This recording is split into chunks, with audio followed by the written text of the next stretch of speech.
on a cloudy and windy but perfect temperature Thursday morning in Northeast Ohio. Welcome on into the bullpen. I'm Adam the Bull. He's Dustin Fox.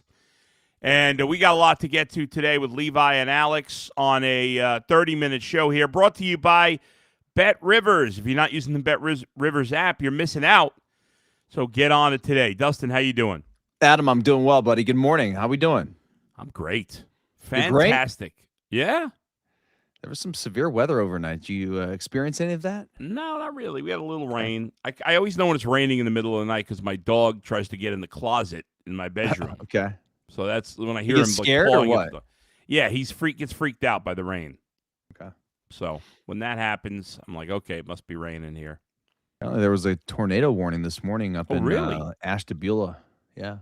That's a little creepy. We get those. Yeah. We don't often get real tornadoes in this neck of the woods, but every once in a while we get something. Certainly some warnings. So hopefully everybody's safe and okay. But there are supposed to be heavy winds most of the day. Yeah, later this afternoon. Yeah. I was trying to see if I was going to go to the pool later on today, but it's going to be like in mid-70s, but the wind, I mean, gusts up to like 15, 20 miles an hour. So, yeah, we got a coaching a game tonight, so that'll be interesting. See if the wind's blowing out. Yeah, good point. Fly out of the ballpark. We'll see for later today. All right, speaking of baseball, the Guardians, things are pretty ugly right now. We'll start there, Dustin, because I don't know if I've ever seen this. Last week or Saturday, the Guardians lost 3 guys in one game who now are all on the injured list. Jose Ramirez, Angel Martinez, and Chase DeLauder, the top 3 hitters in the Guardians lineup, all got hurt. And Jose was placed on the injured list over the weekend. Angel Martinez went on the injured list, I believe, Tuesday, either Monday or Tuesday. I can't remember which day. And then yesterday, Chase DeLauder goes on the injured list, too. He hadn't played. So all 3. And the Guardians, we know, with everything going right with some of the young players, they were, middle of the road lineup-wise. But right now, I said on UCSS on Tuesday, like, don't panic about Jose Ramirez. He's going to be out a while, but it's not like football where you lose a quarterback and your season's over, or basketball, you lose your superstar and you're in big trouble. In baseball, you can survive the loss of even your best player. The Yankees are playing well without Aaron Judge right now. But now that it's 3 injuries, 3 of your better hitters, including your best, it's a problem. Now, fortunately for the Guardians, they play in a division that is very bad. So they're not going to fall out of it. In fact, as they've lost the White Sox the last few days, now the Twins have played a little better, but still, even though the Guardians are only 4 games over 500 and have a negative run differential, they're still tied for first. So I think they'll survive this, but yesterday, with the third injury, being settled with the IL, and then your best pitcher, Gavin Williams, getting absolutely smoked last night by the Brewers, you can't be feeling great right now. Again, I'm not panicking. I don't think there's any chance they're going to fall out of the race, but it's not great. The only thing saving them, I think, Dustin, is that the terrible division they're in. Yeah, I mean, the division stinks, and that's obviously a big factor here. But I mean, they're playing decent opponents right now. They can't go on some massive losing streak. No.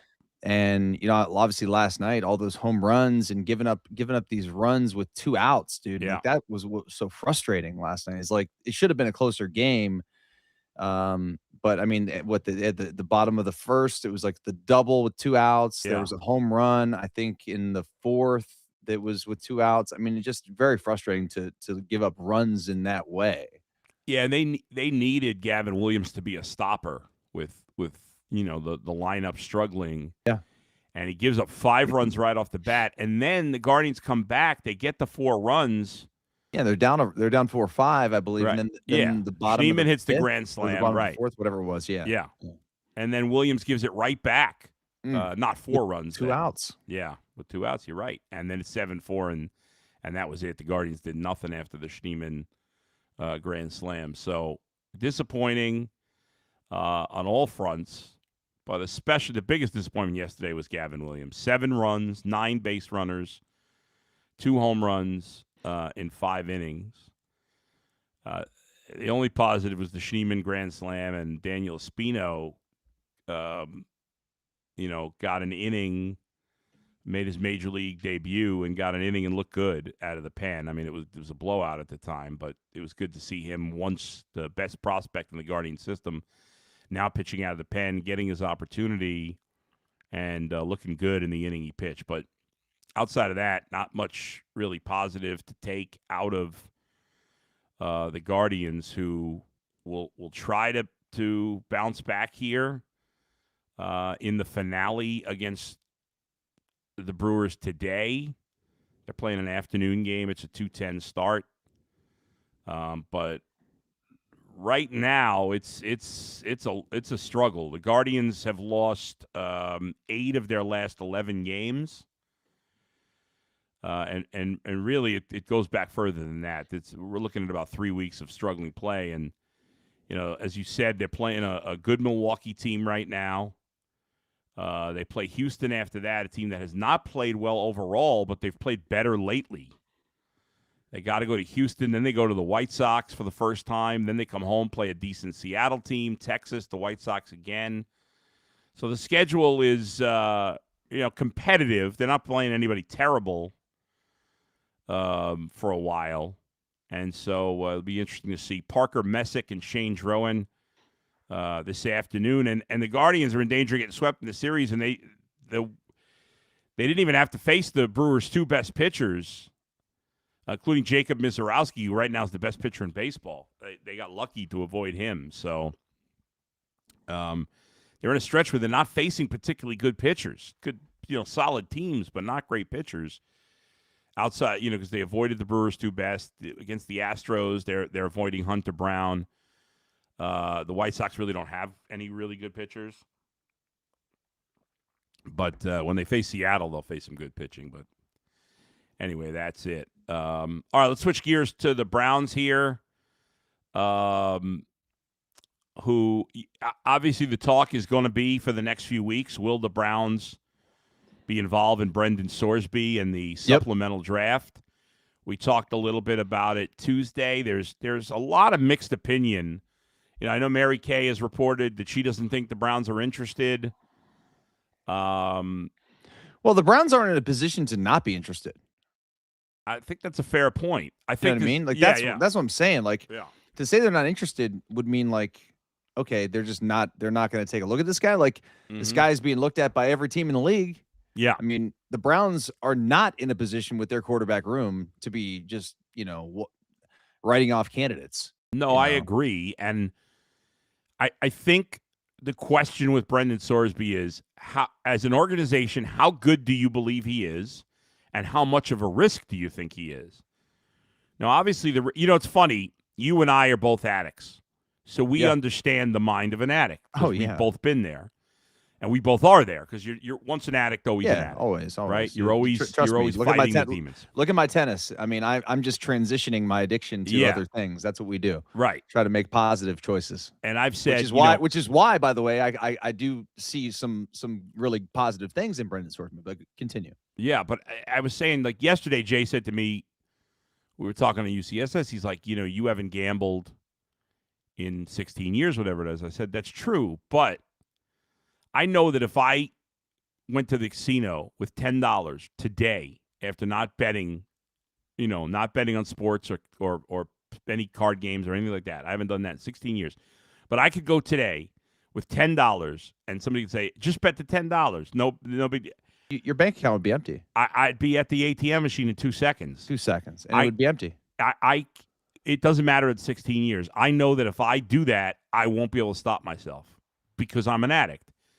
And so every addict. So I'm hearing a lot of sports people talk about the Sorsby situation, and you can tell the people that have familiarity with addiction and those who don't. Yeah. Because the way some people talk about it, they sound stupid. But if you don't have any, they don't know. Right. If you don't have any experience with it, either from yourself or from a close family member, you don't get it. And that's not to make an excuse for Sorsby. He made a huge mistake, especially betting on his own team. That was a huge, huge mistake. He's got to earn a second chance. I don't believe in being given a second chance. I believe in earning a second chance. And if you earn it, if you work towards it, then I think you should have that opportunity. And it sounds like he's trying to do that. But yes, of course, there's risk. I would also say that I guarantee you, and you would know better than me probably because of your experience, but I would guarantee that at least a third of the NFL, at least a third of the NBA, at least a third of Major League Baseball, at least a third of the NHL has some sort of addiction issue. At least a third. At least, if not half or more than half. Right. So the idea that, well, okay, this guy, we got to worry about him gambling. Yes, you do. I mean, I'm not going to deny that you don't, but let's not pretend there's nobody else with addiction problems and certainly people with gambling problems in the league. And that doesn't mean there's no risk. But I think you have to gauge as best you can. There's no way you can know for sure how serious he is taking his sobriety, his path to trying to get himself right, and balance that against how good he is. And that's not easy to do. I mean, you can't get inside somebody's head, and there's not much time to do it. I don't know. They haven't picked a date of the supplemental draft, but it's going to be in probably 5 weeks, 4 or 5 weeks, something like that. I think he's having a pro day, I want to say July 10th or something like that. I don't remember the exact Apparently, date, almost every team's going to be there, so it's going to be a pretty big deal. Yeah. And every team should be there. I mean, the guy, I heard somebody say, maybe it was Zagura was on with Carmen the other day and said that he talked to somebody who said he's got an arm talent like Jay Cutler. And I played against Jay Cutler. I've never seen somebody throw a football with so much velocity and like a tight spiral as Jay Cutler did. And obviously Jay wasn't like a Hall of Famer, but had like Hall of Fame type talent, right. And wasn't on very good teams, but you never know. I mean, like if Sorsby can get this thing figured out, and honestly, it's just a team giving him an opportunity to come in and compete, and then he'll prove it. But unfortunately, he won't have this final year of college football to prove himself, because I do think that it would help him tremendously to get the experience, to get those reps, but it's not going to happen now. Yeah. And probably shouldn't happen, honestly, because the NCAA, because of what he did, he should have a punishment. Yes. I do not think the punishment should carry over to the NFL. I don't think that it will. There's already been sort of a precedent set with the receiver from the Patriots. Yeah. Buzz Boutte or whatever his name is. Yeah. Who had a similar Kayshon Boutte. Yeah, had gambled in college or whatever and did not face a suspension in the NFL. So I don't think it's going to happen for Brendan Sorsby unless they decide to take some hard line in the sand, which I think would be a little I don't know. I don't like that they would do that, because I mean he didn't break a law. He didn't like do anything that was egregious. It wasn't like the Class A stuff where he was tipping on people off or giving people like he wasn't even on the trip. Like he was on the team, but he was like not even on the travel roster. He just was sitting in his dorm room as like an 18-year-old kid. And he put some bets on the Hoosiers, I guess, apparently in 20 whatever year that was. Yeah. Now listen, what he did was wrong. No doubt about it. I'm not saying but it it's wrong. I agree with you. There's people making the false equivalency to Class A and Ortiz. It's not even close, dude. I don't agree with that. I think that's a ridiculous comparison that some people have made. That being said, we all understand it's risky, and we all understand that the Browns may not ultimately be the right organization for him the way they've handled a lot of things. They have handled them poorly. He might be better off going to a stronger organization.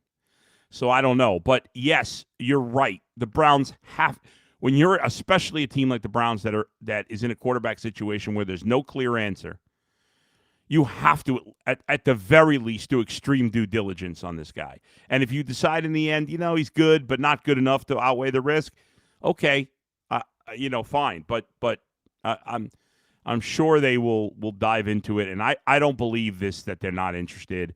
I know, Jason Lloyd is very much against it, even though he's always forgetting a quarterback. He thinks it's too big a risk.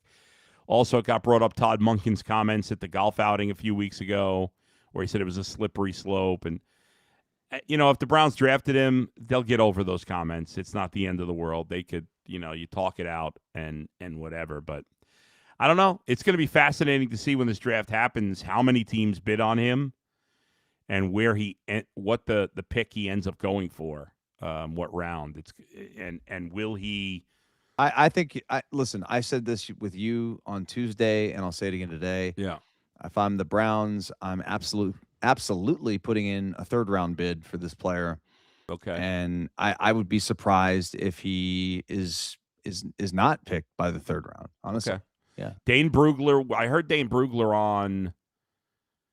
I don't remember where he was. He might have been on with Ken in the morning, but this is not where I heard it. He was on somebody else. I know he was on with Ken, and maybe he said it there too. I just heard a minute or two of that. But he speculated that he'd be a fourth round pick. So okay, well, who knows? I guess we're sort of. I mean, once you get to the fourth round, I would think a lot of teams, because by the fourth round, even if he can't get his act together, it's a fourth round pick. And by the way, the Browns wasted a third round pick on Dylan Gabriel last year in 25. So, that's a third round pick, as you're suggesting. So, but if he goes to who knows? It's going to be an interesting story.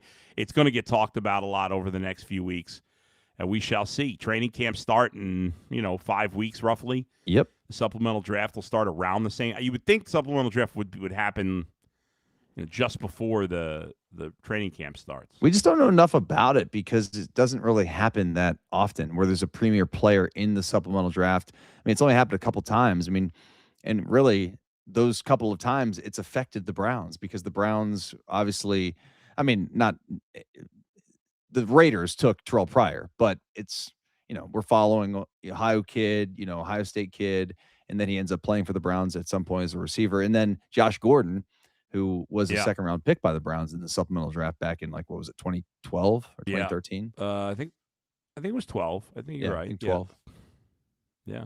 So it's been a while. It's been decade plus where we've had a premier player that could be picked, very high in this supplemental draft. Right. And but I don't know that we've ever seen a situation like this where it's a guy who could have been a first round pick, but there's a lot of questions and it's just going to be fascinating to see how it ends up playing itself out.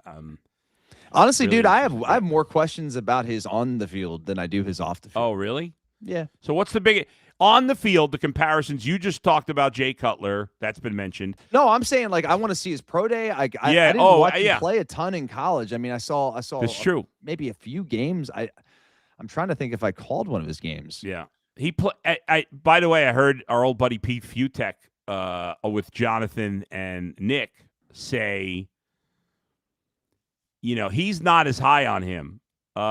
Neither's Dane Brugler not on high. There's a mixed opinion. I heard one comparison of bigger Baker Mayfield where he's good, but he doesn't have any trait that's elite. Although you said if he has a Cutler arm, that would be an elite trait. I've heard a comparison to Jackson Dart. But Pete Futek made the point of he got off to a really good start against the bad teams on the schedule last year, and then the second half, when they played better competition, he was kind of just a guy. So a lot of mixed opinion on him, but there's a lot of work to do at this point. So we'll see how it shakes out.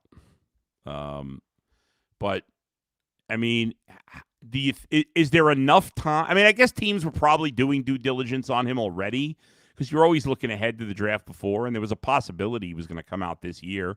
Had things gone really well for him, he would have been eligible. But how do you think you could do it? Is there enough time in 4 weeks to do enough work on this guy for teams? I mean, there's tape of the last two seasons for sure, and then yeah, I mean 4 weeks, yeah, for sure. There's enough time. Okay, I think. Fair enough. And I did do one of his games. Oh, you did? I did Cincinnati and Miami in 2024. Okay. Looking back at the box score right now, I remember that game. Now it's coming now back. It's coming back to me because I remember I had I didn't have a beef, but there was something that one of the Miami coach did down the stretch in terms of going for two. There was a whole analytical discussion I had with TA about it. So I remember that game. All right, the NBA draft. Let's wrap with this, Dustin. The NBA draft is in 5. They're actually, I think this is the first time, or did they do it last year, that the 2 days of the draft are on 2 separate days? Did they do that last year? I have no I idea. can't remember. I think this is the first year. If it's not, it just started somewhat recently. The NBA first round of the NBA draft is in 5 days, and then the second round is 6 days from now. So next Tuesday is the first round of the draft. Next Wednesday is the second round of the draft. June 30th, which is 12 days from now, is when teams can begin negotiating with upcoming free agents. So we're 12 days away from unofficial free agency, and then 18 days away from official free agency. I don't know why they give you a week. Yeah, In the NFL, it's like 48 hours. But anyway, the draft 5 days away. The Cavs do have a late pick, which usually doesn't mean that much. However, this is a particularly deep NBA draft, so the Cavs still have a chance to get a pretty solid player. Yesterday on UCSS, Mikey McNuggets was, the Cavs have the 29th pick in the first round out of 30 picks. And Mikey McNuggets was giving us he had a preview of 5 guys he thought could be drafted at 29, guys that are projected to go, between 25 and 35 that he thought were a fit. And the number one guy he had on the list is, I don't know most of the college prospects, as you know, because I don't watch a lot of college basketball. But the last couple of years, the only college basketball I watch a lot is St. John's. And Mike had as his number one choice for the Cavs at 29, Zuby Ejiofor from St. John's. I don't know how well you know him. I don't know if you've seen him much. I've not seen him play much. But this guy is since I've, started watching St. John's again over the last few years, he's my favorite player that's played for them. He's really probably my favorite player that's played for them in at least 25 years. He's a 6'9", power forward. In center, in college, he was more of a center. I don't know at 6'9" if he's playing center in the NBA, but he has a relentless motor, great energy, great team guy, great teammate, good scorer in the paint, excellent rebounder, excellent defender. He's not a strong outside shooter, which is obviously why he's going a little later, and he's a little undersized for a big guy, I guess. But he's strong as an ox and just the best teammate. And he was the leader of that St. John's team in their turnaround the last couple of years after they'd been, mediocre or worse for so long. I think he'd be a great fit because they need a big guy. I think he can. Obviously, there's some work to do on his shot, but he's not going to be afraid. Like Dean Wade seemed like he was afraid to take a shot. Zuby Ejiofor will not be. Scared to death. Yeah, and Zuby's a better athlete than Dean Wade, and he can play defense like Dean Wade, I think. Somebody brought up, who was the comparison that somebody made? Oh, Jason said after Mikey described him, he said the comp for him might be Tristan Thompson. And I said, well, Zuby's a better offensive player than Tristan Thompson, but there's a lot of similarities in their game. Kind of a little bit of an undersized big guy, a guy who's going to be a force on defense and on the boards, but he's not going to block shots really. So I do think he has the potential to be a little better of an offensive player, but similar to Tristan Thompson. And Tristan Thompson was a hell of a player for the Cavs. Yeah, I mean, he was a big-time, impact player for a championship caliber team. Yeah. He wasn't the best player on the team, but he was certainly top 4. Yeah. In terms of impact, yes, no doubt. No doubt. So, I don't know. And Mike mentioned a few other guys, and, we'll see what they do. But Ejiofor is coming in for a workout with the Cavs. I can't remember what day, but I don't know. Apparently it's like a dozen really good point guards, and the Cavs don't really need a point guard. So hopefully they all go early, and then some of these good front court players drop down. We shall see. But the draft next week, so that's coming up. More on that next week. All right, thanks everybody for joining us today. Thanks for watching and listening. If you haven't done so already, please hit the subscribe button. Let me just get a few comments from the fans here before we say sayonara. Let's see. Who's this? Creative Juice. Can't look at college stats and say they'll translate the same way. Are people bringing up the college stats between Sorsby and Sanders? I don't know. Anybody, you can't compare guys based on strictly college stats. That's silly. Yeah. See Johnny Manziel, most of the quarterbacks we drafted. Yeah. Big Dog says, I can't wait for the season for Cleveland Browns so Sanders can get his just do y'all. How about Jackson Dart? What a joke. I don't know what that means. Mark F., let's see. I don't know. I'm trying to find some decent chats. Back to the Guardians. Jim says, the offense wasn't good even with those three guys. The front office has done nothing for 5+ years to improve. How many more Oscar Gonzalez's and Will Brennans will we have to see? That's fair. I mean, they've done very little to help the offense. They need to make a move. But there are better young players now than we've had any time before in recent years. But it is time to make a move. I agree. Can't always be living in your fears saying That's next right. year, next year, next year. That's right. All right. Thanks to Levi and Alex for producing. Thanks to all of you for watching. We'll talk to you back again on Tuesday. We'll be live at 8:30. I'll have Sean King on the podcast tomorrow. That'll be out late tomorrow afternoon. Until then, we'll talk to you next time. Where else but right here in the bullpen, brought to you by Bet Rivers. See you, everybody.